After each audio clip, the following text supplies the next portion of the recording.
बच्चों, हमारा current electricity वाला चैप्टर स्टार्ट हो गया था।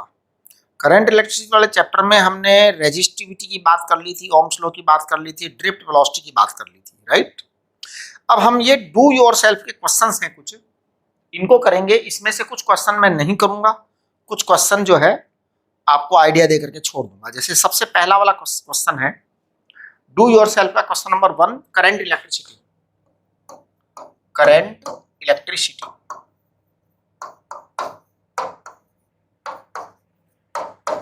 इसका देखो डू योरसेल्फ। इसका जो क्वेश्चन नंबर 1 है, resistance of a conductor of length L and area of cross section A is R। If the length is doubled and area of cross section is halved, then find its new resistance. ये मैं नहीं बताऊंगा, आप अपने आप कर लीजिए, ठीक है। हाँ, जब नहीं बने तो मेरे से पूछ जरूर लेना आप, राइट। क्वेश्चन नंबर 2, क्योंकि इसमें सीधा फॉर्मूला लगेगा R equal to rho L upon A, मुझे कुछ करना नहीं है।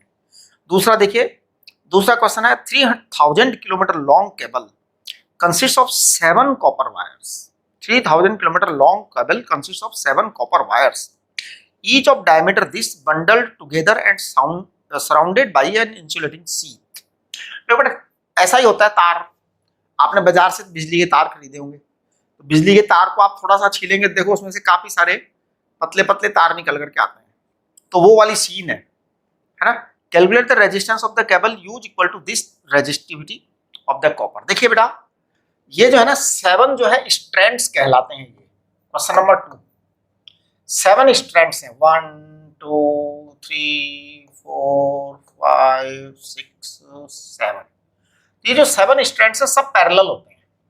हर स्ट्रैंड उसकी लंबाई दे रखी है 3000 किलोमीटर, है ना।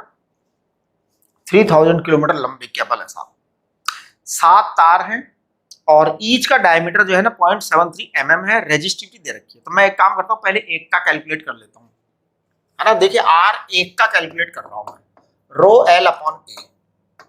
रो की वैल्यू देखिए क्या दे रखी है, 3 × 10⁻⁻6, 10⁻⁻6। L देखना, L दे रखा है 3000 किलोमीटर, है ना। 3000 किलोमीटर है तो 10⁻³ आप यहां लिख दीजिए, फिर ये कट जाएगा, है ना। अपॉन A कितना है, A है πr²। पाई डायमीटर है ना, ये 0.73 डायमीटर है बेटा, तो डायमीटर है तो π/4 आ जाएगा, है ना। 0.73 मिलीमीटर है ना। मिलीमीटर का मतलब 10⁻³ होता है आजकल, इसका स्क्वायर करना है। अब एक काम करो, ये तो गया इससे काम से, ये यहां तक तो कोई खास बात नहीं है। अब आप R1 कैलकुलेट करो सबसे पहले अच्छी तरह से, मन लगा के। 3 3 जो 9 है, 4 ऊपर चला जाएगा, पाई नीचे आ जाएगा, और 10⁻6 ऊपर चला जाएगा, और पाई नीचे आ गया, और ये 0.73 का स्क्वायर है, 0.73 का स्क्वायर है। ये R1 है बेटा, ये क्या है, R1 है। अब आप जब कैलकुलेट करेंगे ना इसको, तो आप देखिए 0.73 का जब आप स्क्वायर करते हैं तो 0.49 के आसपास आता है। इसको 0.5 कह सकते हो आप, approximately, not correct. I am not doing the correct calculation, है ना। As usual I never do correct calculation. 10⁻6 है, अपॉन पाई है 3.14, और ये है बेटा 0.5। ये R1 है। हमें टोटल केबल का चाहिए, केबल में 7 पैरेलल वायर्स हैं, तो R नेट जो आएगा ना, 7 पैरेलल वायर्स हैं, यानी R1/7। पैरेलल वायर्स में तो डिवाइड हो जाता है रेजिस्टेंस। अब आप चेक कर लो पूरा का पूरा, यह है 36 10⁻6, और यह है 3.14, यह बेटा 0.5, और यह है 7। अब देखो, हम क्योंकि हम सही सही तो कभी करेंगे ही नहीं, ये तो हमारा वादा है। हाँ, सही सही कभी नहीं करते साहब। ये 5 कर देते हैं इसको, 7 5 36, 7 5 36, है ना। 0.5 से इसको काट देते हैं 10 टाइम्स, तो मेरे को लग रहा है ये 10/3.14 × 10⁻6। तो इसको हम कह देते हैं 3.1 × 10⁻6 ओम आएगा, है। अब ये यहां पर इन्होंने जो आंसर दे रखा है 10 की पावर 4 दे रखा है, अपना 6 आ रहा है, ऐसा क्यों जी? उड़ी बाबा रे, अपना तो 10 की पावर 6 आ रहा है, इन्होंने 10 की पावर 4 दे रखा है। एक बार चेक कर लो भाई, रो क्या दे रखा है? रो दे रखा है 3 इंटू 10 की पावर माइनस 6। 3 इंटू 10 की पावर माइनस 6 सही है, मैं अलग कलर से चेक करता हूं, ठीक है। और लंबाई 3000 किलोमीटर दे रखा है इन्होंने, हाँ 3000 किलोमीटर, तो ये 3 इंटू 10 की पावर ये आएगा ना 3000 किलोमीटर, सही रखा अपन ने तो एकदम। पाई बाई 4 डायमीटर है, मिलीमीटर में है डायमीटर, ये ध्यान रखना। तो 0.73 मिलीमीटर का स्क्वायर आ जाएगा। ये 10 की पावर माइनस 6 से ये गया काम से, तो ऊपर 9 बच गया, 4 ऊपर चला गया। ये 10 की पावर माइनस 3 का स्क्वायर होकर के 10 की पावर 6 ऊपर जाएगा, करेक्ट। पाई आएगा, ये 0.73 का स्क्वायर आएगा, एकदम करेक्ट। हम जो कर रहे हैं वो सब कुछ सही सही नजर आ रहा है। 0.73 का स्क्वायर 0.5 लिख रहा हूं मैं, है ना? हाँ, फिर मैं 7 से डिवाइड भी कर रहा हूं। अब ये आपका 5 आ जाएगा, ये 10 आ जाएगा, ये 10। अब बेटा मेरा आंसर तो यही आ रहा है, आप लोग एक बार चेक कर लीजिएगा, प्लीज चेक। यहां पे मैं लिख दे रहा हूं प्लीज चेक, है ना? यानी देखो, अब ये है ना बेटा, गलती कहीं भी हो सकती है। जैसे ये डीपीपी बनाने में भी कोई इंसान ही लगे हैं। एक्चुअली क्या था, ये जब ये बन रहे थे ना, ये सारे क्वेश्चन बैंक बन रहा था, तो उस समय एक टीम बना रही थी क्वेश्चन बैंक, ये मतलब पुराना है काफी, मतलब तो टीम में काफी सारे मेंबर थे, तो सबने मिलजुल के बनाया है। तो अब इसमें क्या है कि ये कुछ गड़बड़ियां कहीं छूटी है किसी टीम मेंबर से, आप लोग चेक कर लीजिए प्लीज, है ना? तो इसको चेक कर लो भाई। चलो अगला वाला सवाल देखो, इसका नेक्स्ट क्वेश्चन देखो, 3 क्वेश्चन।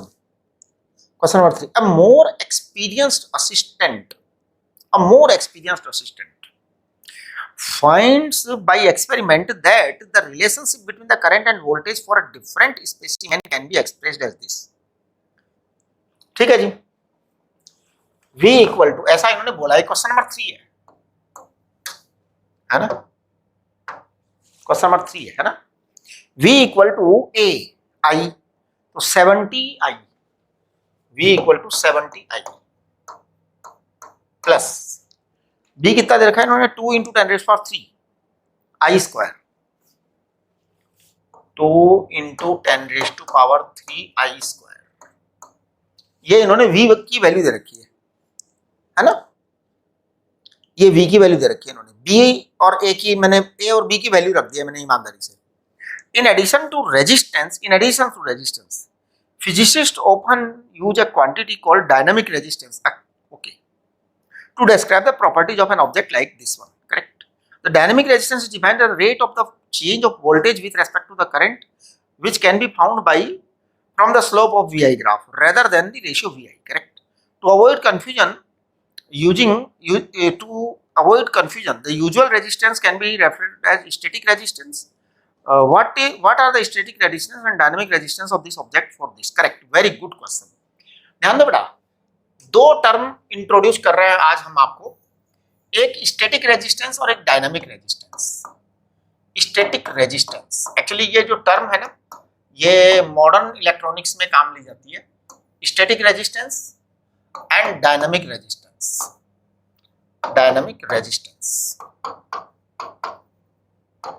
तो स्टैटिक रेजिस्टेंस जो होता है ना, स्टैटिक रेजिस्टेंस आर स्टैटिक, ये हमेशा V अपॉन I होता है। आप कुछ मत करिए, V में I का भाग लगा दीजिए तो वो आ जाता है। तो देखो मैं V में I का भाग लगा रहा हूं, तो ये आ जाएगा 70 प्लस 2 इंटू 10⁻³ इंटू I, ये स्टैटिक रेजिस्टेंस आएगा बेटा, है ना? तो मैं एक बार स्टैटिक रेजिस्टेंस कैलकुलेट कर देता हूं, 70 प्लस 2 इंटू 10⁻³, I की वैल्यू बताना कितनी दे रखी है? I की वैल्यू दे रखी है 10 मिली एम्पियर। 10 मिली एम्पियर, मिली माने 10 की पावर -3, तो ये आ जाएगा 70 प्लस 20, 90 ओम आ गया बेटा। This is the static resistance. क्या बात है ये,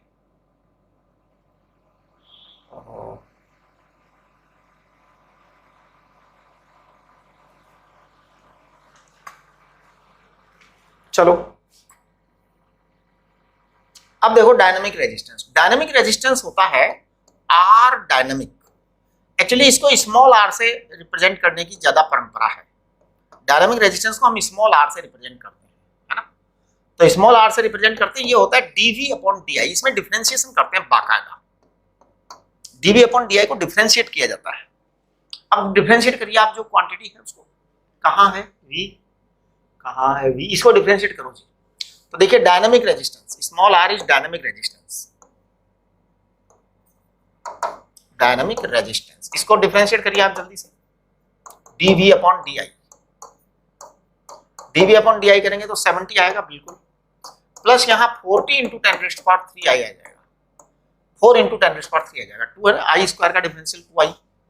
चलो तो लिखो इसको 70 प्लस 4 इंटू 10⁻³ इंटू आई।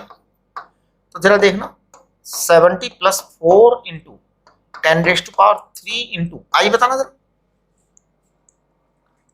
आई है आपका 10 मिली एम्पियर, इसका मतलब ये 110 वोल्ट ओम आ जाएगा। तो आप देखिए ये एक नई टर्म आपको हमेशा, जब भी ऐसा हो ना कि स्टैटिक रेजिस्टेंस डायनामिक रेजिस्टेंस की बात करें, तो स्टैटिक रेजिस्टेंस में आप V अपॉन आई किया करो, डायनामिक रेजिस्टेंस में आप dV अपॉन डी कर दिया करो हमेशा। चलिए नेक्स्ट, आप इसका क्वेश्चन नंबर 4 देखिए। Find the average drift speed of free electron in a copper wire of area of cross section this carrying current this and having free electron density this. देखो बेटा, आपको मैंने डेराइव करवाया था, question number 4 है ना, ये क्वेश्चन नंबर 4 है। आपको मैंने डेराइव करवाया था I equal to NEAEVD। Check करना एक बार, ये फॉर्मूला सही लिखा है क्या? एक मिनट जरा, I बराबर कहाँ है भाई? हाँ सही है, सही है। एनी नंबर डेंसिटी है भैया इलेक्ट्रॉन की, तो नंबर डेंसिटी इन्होंने दे रखी है 8.5 इंटू 10⁻28। ईमानदारी से लिखो आप। आई की वैल्यू इन्होंने कुछ और दे रखी है ना, आई की वैल्यू दे रखी है 1.5 एम्पियर। तो एक काम करो आप, आई की वैल्यू 1.5 एम्पियर लिखो और एनी को लिखो 8.5 इंटू 10⁻28।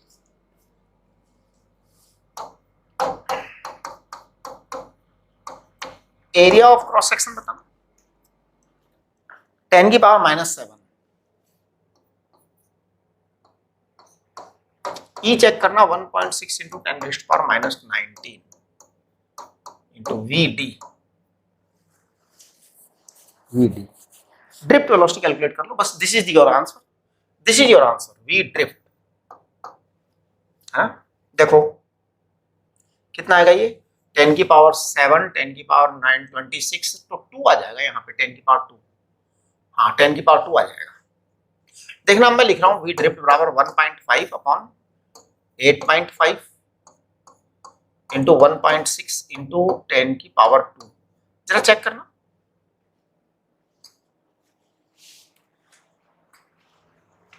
तो ये आ गया। अब आप अप्रोक्सीमेट कैलकुलेशन करो, क्योंकि सही सही तो देखो अपन कभी करेंगे नहीं जी।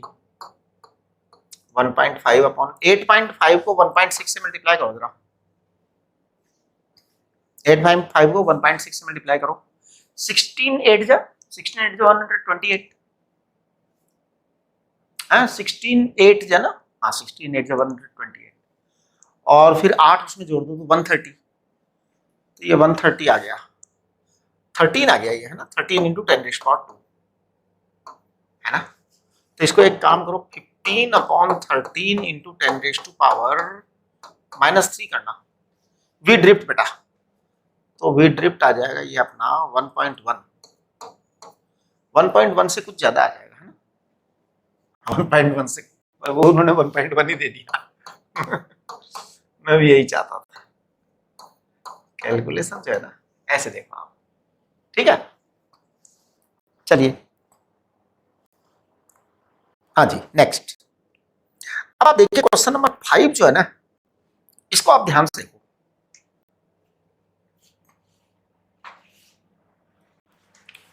क्वेश्चन नंबर 5 देखिए, अगर क्वेश्चन नंबर 5 को ध्यान से पढ़ो पहले। अ कॉपर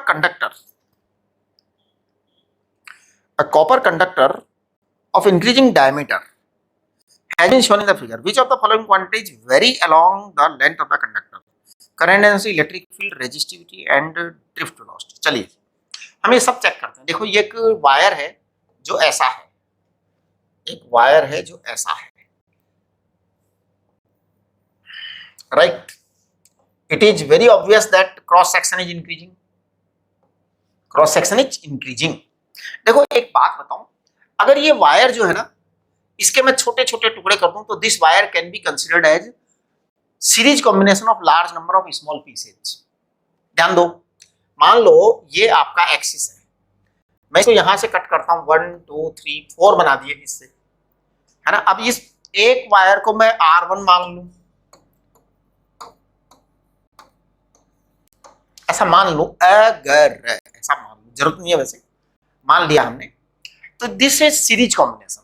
सीरीज कॉम्बिनेशन में आई सेम होगा। ध्यान दीजिए, एक लाइन में आई अलग अलग हो ही नहीं सकता, एक लाइन में आई अलग अलग हो ही नहीं सकता, तो आई तो सब जगह सेम होगा।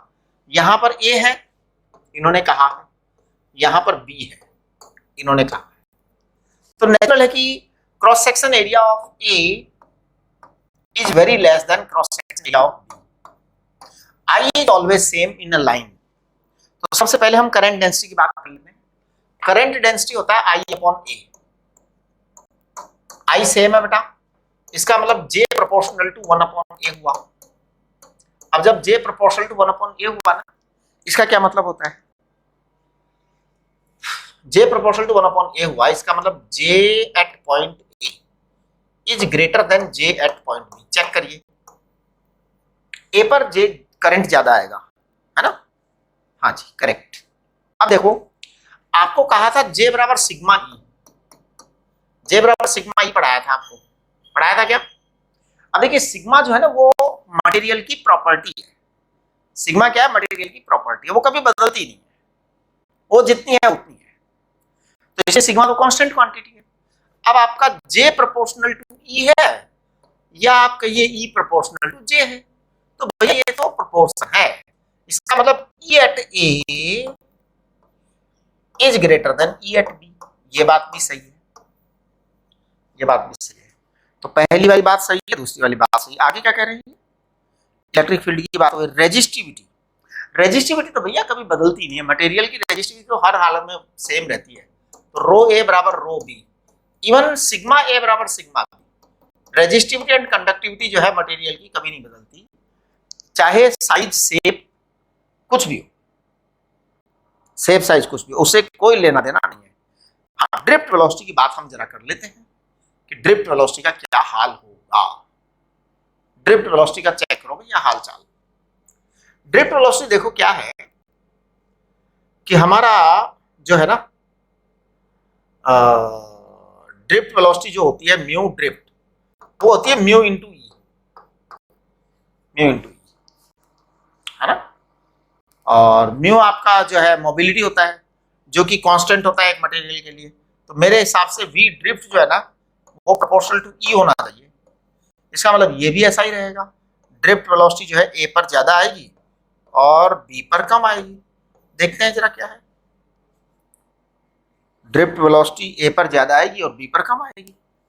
हाँ ठीक है, इसका मतलब ये सब एक जैसा ही। चलिए, ये आपका क्वेश्चन नंबर 5 सॉल्व हो गया, और बड़ा ही सरल सा सीधा सा, है ना, सीधा सरल सा सवाल था। ठीक है, चलिए आगे बढ़िए।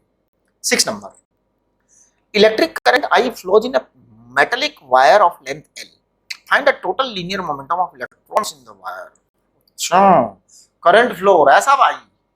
अब आप उसके अंदर जो है ना सारा का सारा आपको वो चाहिए, लीनियर मोमेंटम, है ना। तो देखो, electric current I flows in a metallic wire of length L, find the linear momentum of electron in the wire. तो चलिए, लीनियर मोमेंटम निकालना साहब सारे इलेक्ट्रॉन्स का, सारे इलेक्ट्रॉन्स का, है ना। हाँ, electric current I flows in a metallic wire of length L, find the total linear momentum of electrons in the wire. सोचो सोचो, आई बराबर, आई बराबर क्या है, आई बराबर होता है N E A E V D, है ना। अब देखो एल है लेंथ ऑफ वायर, एल है लेंथ ऑफ वायर, ठीक है बेटा। तो वॉल्यूम कितना हो जाएगा, वॉल्यूम कितना हो जाएगा जी, वॉल्यूम, वॉल्यूम बराबर आ जाएगा ए इंटू एल, है ना। हाँ, तो देखो टोटल नंबर ऑफ इलेक्ट्रॉन कितना आएगा, एन ई बराबर total number of electron, total number of electrons बताना जरा, कुल मिला के टोटल। तो देखो एन ई जो है वो तो इलेक्ट्रॉन डेंसिटी है, ए एल वॉल्यूम है। Electron number density, electron number density means these many electrons are there in unit volume, so these many electrons are present in unit volume, right। ये आ गया। अब आप ये एन ई आ गया, N E into A L,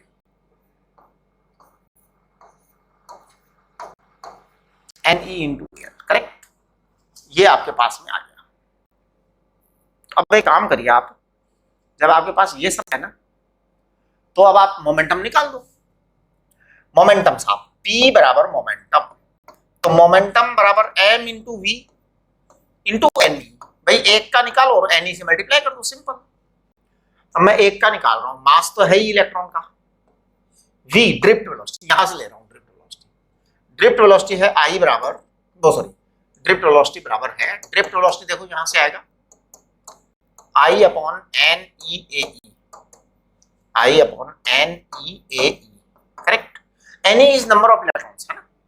अच्छा यहां पर ये एन ई की वैल्यू क्या है, यह है एन ई ए एल, अरे एन ई से एन ई गया, ए से ए कटा, फिर कुछ बचा ही नहीं, मजा आ गया है तो N E I L upon E, देखना जरा ऐसा आंसर है क्या, हाँ बिल्कुल यही है। तो आप देखो कितना आसान से, मतलब कि ये जो है छोटे छोटे सवाल हैं। अब देखो 7th question, the resistivity of sea water is this, the charge carriers are chiefly sodium और क्लोराइड ही होते हैं वहां, तो सी वाटर में चार्ज कैरियर्स, है ना। हाँ, the number of density of each of the ion is about this, ठीक है। If you fill a plastic tube 2 metre long with sea water, ठीक है जी, and connect a 12 volt battery to the electrode at each end, what is the resulting average drift velocity of the ions in centimeter। अच्छा 12 volt लगा दिया जी, okay 12 volt लगा दिया, तो अब आपके रिजल्टेंट क्या आएगा। तो देखो बेटा एक बात सुनो, number density of charge carriers लिख रहा हूं मैं सबसे पहले। इस क्वेश्चन नंबर कौन सा है, क्वेश्चन नंबर 7 है, question number 7 of formula chart, है ना। तो देखो number density of charge carriers, ध्यान देना मैं क्या लिख रहा हूं, number density of charge carriers, charge carrier यानी चार्ज को ले जाने वाले, number density of charge carriers. यहां पर दो चार्ज कैरियर्स हैं, सोडियम और क्लोराइड। सोडियम भी चार्ज कैरियर है, क्लोराइड भी चार्ज कैरियर है, सोडियम पॉजिटिव है, क्लोराइड नेगेटिव है, राइट। लेकिन दोनों के कारण करंट सेम डायरेक्शन में बहता है, ये बात, ये जोरदार बात है। चाहे सोडियम हो चाहे क्लोराइड हो, करंट फ्लो सेम डायरेक्शन में होता है, क्योंकि वो दोनों एक दूसरे के अपोजिट चलते हैं। पॉजिटिव है सोडियम तो हाई वोल्टेज से लो वोल्टेज की तरफ चलेगा, हाई वोल्टेज से लो वोल्टेज की तरफ चलेगा पॉजिटिव। क्लोराइड नेगेटिव है तो लो वोल्टेज से हाई वोल्टेज की तरफ चलेगा नेगेटिव। तो करंट किधर चलेगा, करंट हाई से लो चलेगा, दोनों के कारण सेम चलेगा। इसलिए मैं ईच आयन की करंट डेंसिटी देखी है इन्होंने, तो मैं है ना टोटल करंट डेंसिटी एक साथ लिख देता हूं, कितनी 6 × 10⁻20, 6 × 10⁻20 पर सेंटीमीटर क्यूब। ये लो जी, ये मैंने एक साथ लिख दिया है, ओके। चलो अब आप देखिए कि if we fill a plastic tube 2 metre long with sea water and connect a 12 volt battery, तो देखो क्या होगा। तो भैया बात यह है, सबसे पहले इलेक्ट्रिक फील्ड इंटेंसिटी लिख देता हूं मैं। इलेक्ट्रिक फील्ड इंटेंसिटी आ जाएगी आपकी V/L, V कितना है, 12 वोल्ट की बैटरी है, लंबाई कितनी है वायर की, उसकी ट्यूब की 2 मीटर। इसका मतलब आपकी E जो है ना वो 6 वोल्ट पर मीटर आ गया। ये इलेक्ट्रिक फील्ड इंटेंसिटी E आ गई है, इलेक्ट्रिक फील्ड इंटेंसिटी E आ चुकी है ना। इलेक्ट्रिक फील्ड इंटेंसिटी E के कारण ही ये मोशन होगी। तो अब हमारे को चाहिए क्या बताओ, इन्होंने पूछा है if you fill a plastic tube this end apply this what will be the resulting average drift velocity of ion. तो ड्रिफ्ट वेलोसिटी चाहिए हमारे, क्या चाहिए, एवरेज ड्रिफ्ट वेलोसिटी चाहिए। तो अब देखो एवरेज ड्रिफ्ट वेलोसिटी जो आपकी आने वाली है वो ड्रिफ्ट वेलोसिटी वो ई टो अपॉन एम आएगी, लेकिन मोबिलिटी का तो इन्होंने कुछ दिया नहीं है हमारे को। अच्छा रेजिस्टिविटी दे रखी है इन्होंने, okay okay they have given the resistivity, ये ध्यान रखना। एक्चुअल में रेजिस्टिविटी रिक्वायर्ड थी, उसके बगैर तो आएगा ही नहीं आपका। देखिए रेजिस्टिविटी का जो है ना आप डायरेक्ट यूज करिए फॉर्मूले का, रेजिस्टिविटी आपको दे रखी है और मैं यहाँ रेजिस्टिविटी लिख देता हूँ। देखो रेजिस्टिविटी का फॉर्मूला अपने पास में है, आप अपने फॉर्मूला चार्ट में ही देखो डेराइव करवाया हुआ है रेजिस्टिविटी का फॉर्मूला, है ना।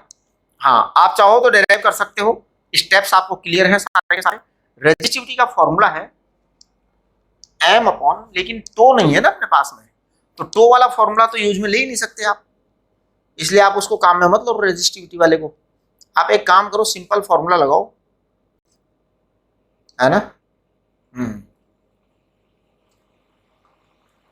म्यू काम में नहीं लेना पड़ेगा इसके अंदर, म्यू को काम में नहीं लेना चाहते हम, मतलब मोबिलिटी को काम में नहीं लेना चाहते। मोबिलिटी में हमें क्या चाहिए, एक टर्म और चाहिए, वो चाहिए हमारे को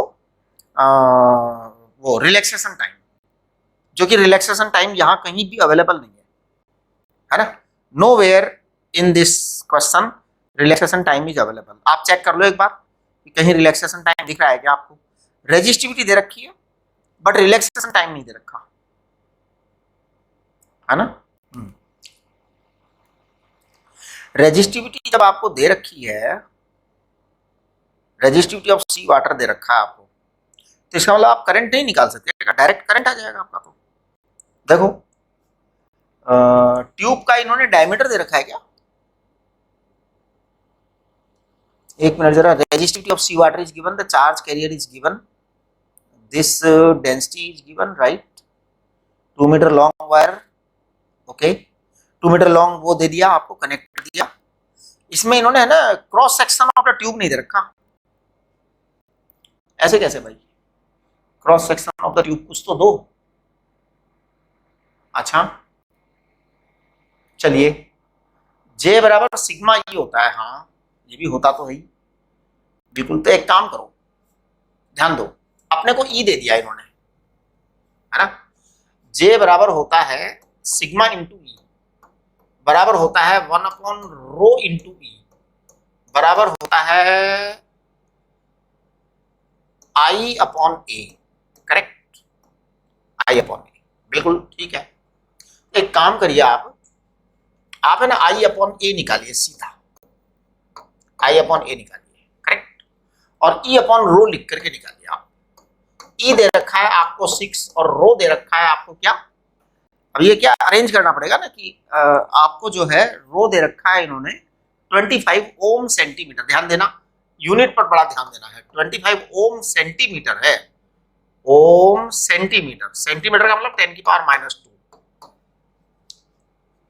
ये आई अपॉन ए आया बेटा, तो 600 upon 25, this is I upon A, this is I upon A, correct. ये है, तो जरा 600 अपॉन 25 निकालना, कितना आएगा, I think it will come 24, है ना, इट विल कम 24, राइट। अब देखिए आपका आई का फॉर्मूला होता है NEAEVD, ये है अपॉन ए, बस अब हमारा आंसर आ गया, हमारा आंसर आ गया, ए से ए कैंसिल हो गया। एक्चुअल में ए की रिक्वायरमेंट थी ना, तो हमने क्या किया, ए को ए से खत्म कर दिया, जिससे अब जरूरत खत्म। ये क्वेश्चन के अंदर थोड़ा सा क्वेश्चन सॉल्व करते टाइम थोड़ा ध्यान रखना चाहिए कि हमें क्या चीज दी हुई है, कहां से निकालना है, ये निकालना वहीं से होता है सारा। 24 ए से ए गया तो NE इंटू ई आ जाएगा, राइट, NE इंटू ई, NE कितना है एन ही आपका दे रखा है ना हमने, वो रहा टोटल करंट कैरियर्स 6 × 10⁻20, 6 × 10⁻20 है साहब ये तो। और इलेक्ट्रॉन का चार्ज है 1.6 × 10⁻19, तो दिस इज योर आंसर -19। अब जरा देखो आप चेक करो, तो ड्रिफ्ट वेलोसिटी आ गई है आपकी 24/6 × 1.6 इंटू ये आ गया 10⁻⁻1। तो ये मेरे को लग रहा है, अच्छा ये एक मिनट, ये यूनिट का फिर ध्यान रखो आप, फिर ध्यान रखो, उड़ी बाबा रे, यूनिट का ध्यान रखो भाई, ये गड़बड़ हो रही है। ध्यान दो वहां पे 20/cm³ है, ये पर सेंटीमीटर क्यूब है, ये ध्यान रखो। पर सेंटीमीटर क्यूब है तो 10⁻6 और आएगा नीचे, 10⁻6 और आएगा नीचे। हाँ अब आएगा आंसर। तो ये आपका कितना आया 64, ये आ जाएगा 5 नहीं 2.5 इंटू 10⁻⁻7 मीटर/सेकेंड। देखना, हाँ करेक्ट। तो इट विल कम 2.5 इंटू 10⁻7 सेंटीमीटर/सेकेंड। देखो ये सवाल को थोड़ा आप ध्यान से समझने की कोशिश करो, एक बार ध्यान से पढ़ो पहले क्वेश्चन नंबर 7 को, बहुत इंपॉर्टेंट सवाल बन गया है। इन्होंने क्या दे रखा है, यूनिट जो है ना उसमें दे रखी है पर सेंटीमीटर क्यूब में। तो n is number density of charge carriers. जैसा मैंने आपको समझाया यहाँ पे दो तरह के चार्ज कैरियर्स हैं, तो हम दोनों को क्या कर देते हैं, ऐड कर दिए, क्योंकि डायरेक्शन ऑफ करंट सेम होगा। तो इसका जो आंसर है ये जो है ना 6 × 10⁻20 पर सेंटीमीटर क्यूब है। आप इसको कर दीजिए यहाँ पे करेक्शन, क्योंकि आपको यूनिट का जो है ना ध्यान रखना है, 10⁻26 पर मीटर क्यूब हो जाएगा। ये आपका हो गया। अब देखो ई जो है ना आपके पास में है, अब यहाँ हमारे पास रो है, बिल्कुल है, लेकिन हमारे पास ए नहीं है, तो कोई बात नहीं, हमने जे को ये लिख दिया, 1I/A को हमने फिक्स कर दिया। अब हमारे पास I/A, ये E/रो है, तो हमने कैलकुलेट कर दिया, तो ये आपका 24 आ गया, करेक्ट।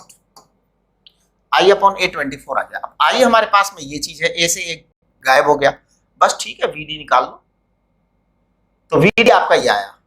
यहां हम जब इसको सॉल्व कर रहे थे तो एक बार की हमारे सामने समस्या आ गई थी, फिर हमने क्या किया कि चेक करा कि भाई हमने तो घोटाला कर दिया, क्या कि सेंटीमीटर में दे रखी थी, हम इसको वापस कन्वर्ट करके 10⁻6 पे ले आए, तो वी गोट आवर रिजल्ट। ये सॉरी, ये 7 नहीं 5 आएगा, नहीं तो -5 आएगा साहब, -5। ये ध्यान रखिए, ड्रिफ्ट वेलोसिटी हमेशा बहुत कम होती है, -5 है भाई। अच्छा चलिए मैं आप लोगों के लिए एक सवाल छोड़ता हूं कि ये ड्रिफ्ट वेलोसिटी इतनी कम होती है, इलेक्ट्रॉन की ड्रिफ्ट वेलोसिटी भी 10⁻³ मतलब फ्यू मिलीमीटर्स होती है पर सेकंड, यानी कि कुछ मिलीमीटर चलता है एक सेकंड में, एक सेकंड में कुछ मिलीमीटर चलता है। देखो आपका करंट फ्लो है ना कितना तेज होता है, जैसे मैंने यहाँ से स्विच ऑन किया, स्विच ऑन करते ही बल्ब जल जाता, देखो ये देखो बल्ब जल जाता, फट से स्विच ऑन करते ही मैंने दूसरा बल्ब जला दिया कमरे में, लाइट थोड़ी सी ज्यादा हो गई तो चमक थोड़ी ज्यादा बढ़ गई, है ना। हाँ तो देखिए क्या हुआ, ये एकदम से इधर जला उधर चल गया कई मीटर तक, जबकि स्पीड कितनी है इलेक्ट्रॉन की, फ्यू मिलीमीटर/सेकेंड। अब आप देखो मिलीमीटर/सेकेंड में स्पीड है, और लाइट जो जली ना वो चली गई 3 मीटर पर जली है, तो सोचो जरा 3 metre divided by suppose millimetre मान लेते हैं एक सेकंड में, तो इसका मतलब ये आ गया 3000 सेकंड। 3000 सेकंड को अगर आप डिवाइड करो तो 60, तो इसका मतलब ये 5 नहीं 60 से डिवाइड करोगे ना तो ये 50 सेकंड के साहब, ये 50 मिनट के बाद जलना चाहिए था बल्ब, इस हिसाब से कि भाई हमने यहां से स्विच ऑन किया, इलेक्ट्रॉन्स की ड्रिफ्ट वेलोसिटी जो है ना फ्यू मिलीमीटर है, तो वहां तक जाने में 50 मिनट लगे, यानी 1 घंटे बाद जलना चाहिए था बल्ब, लेकिन ये तो हाथों हाथ ही जल जाता है? लाइट जो है हाथों हाथ आ जाती है विथ इन नो टाइम है। आप जरा सोचिए क्या कारण हो सकता है ऐसा, कि या तो ड्रिफ्ट वेलोसिटी हम जो कैलकुलेट कर रहे हैं ये गलत है, या फिर ये अब लाइट को तो जलती है, उसमें क्या गलत हो सकता है?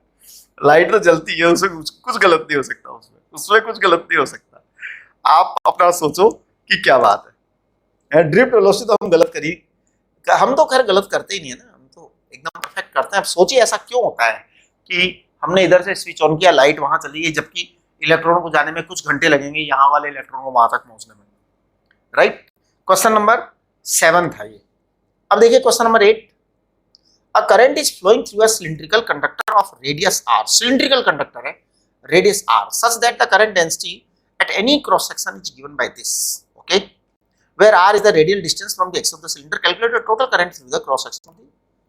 अच्छा देखो एक बात सुनो, ये सिलेंडर है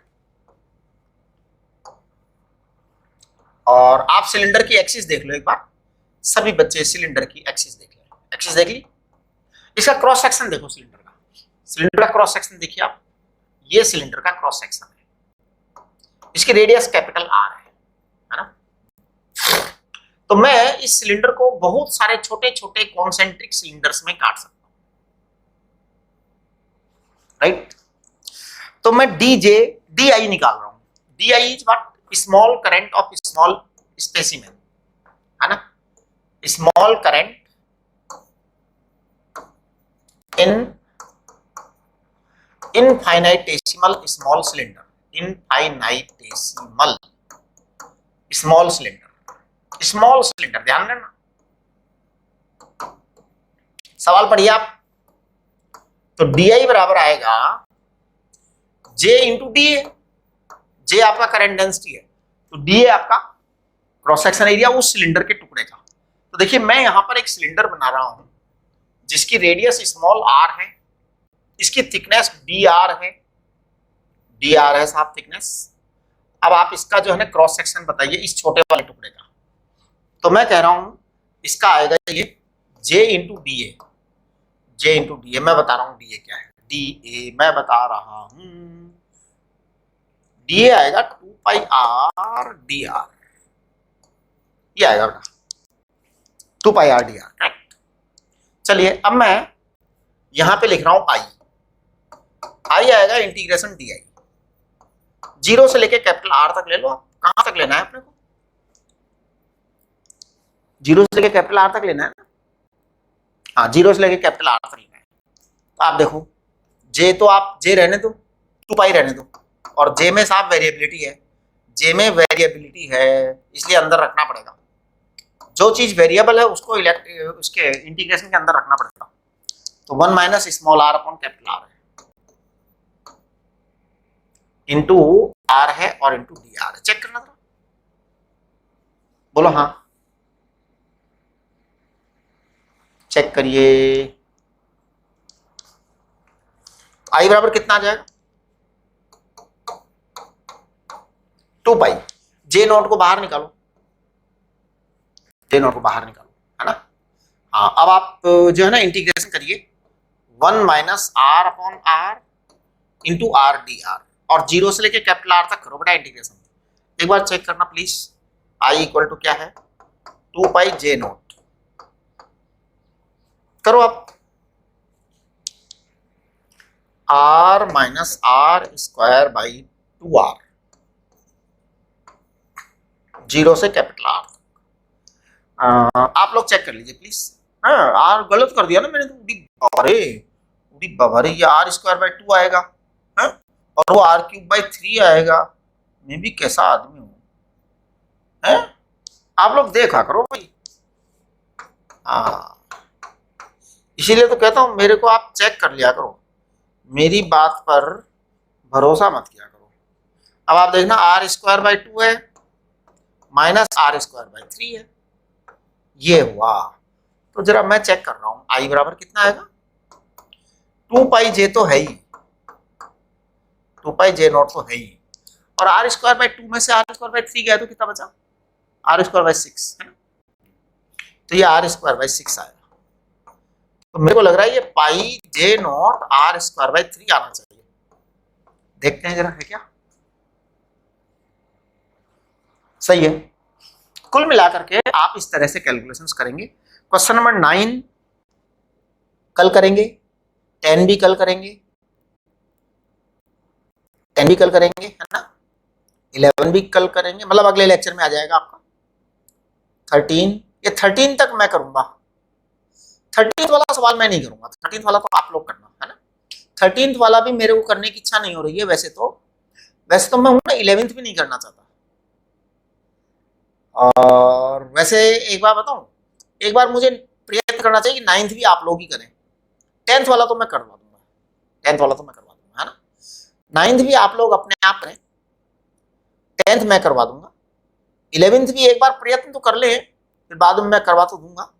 12th भी कीजिए और 13th भी आप करिए। मतलब मेरे करवाने लायक सवाल अब केवल 10th बचा है, तो मैं कल केवल 10th सवाल कराऊंगा मतलब अगले वीडियो में, बाकी आपको करने हैं, है ना। तो for me question number 10, rest for all of you, है ना। करिए और फिर पूछ लेना अगर मान लो कोई बनता नहीं बनता तो, राइट। हाँ जी, चलिए तो आज की नमस्ते ये आप करिए, जल्दी जल्दी नोट डाउन कर लीजिए। नोट्स जो है ना वो रेगुलर के रेगुलर बना लिया करो, आज की वीडियो का नोट्स आज नियम बना लो, ठीक है। ओके।